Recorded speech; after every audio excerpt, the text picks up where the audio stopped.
It's been really interesting to hear about the work that Microsoft's doing in the telco space.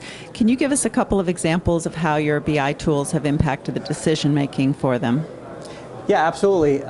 First and foremost, so Microsoft is in the telco space. We're a service provider, right? So we provide some of the world's largest online services, things like Bing, Skype, etc. So these are services that are available to millions and millions of subscribers.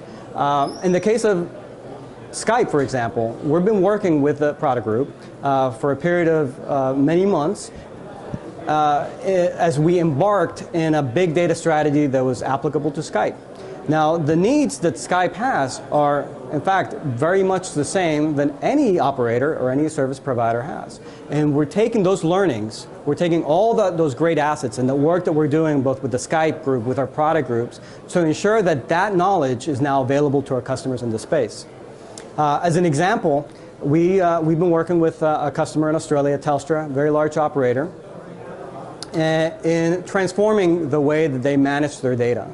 One of the challenges that existed at Telstra was just the volume of data was so large. They had over 7 data warehouses. They had a multitude of various different reporting tools that they used in order to report back that data.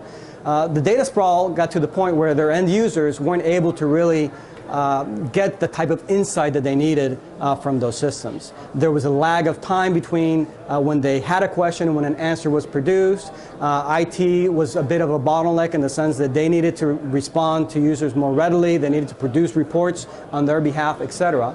What we did both at Skype and at Telstra were basically completely short-circuit that process. Make the data available to the end users, to the people that are most knowledgeable in their organization about what their business is.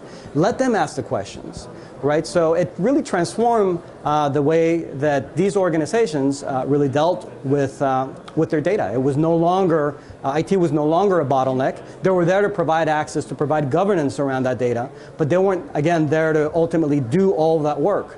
And that's proved to be a very successful model. We look at it much like the consumerization of devices have impacted the IT industry. This is a consumerization of data, really, because now users are able to go create their own solutions, harvest their own data, create their own insights in ways that IT would have never envisioned.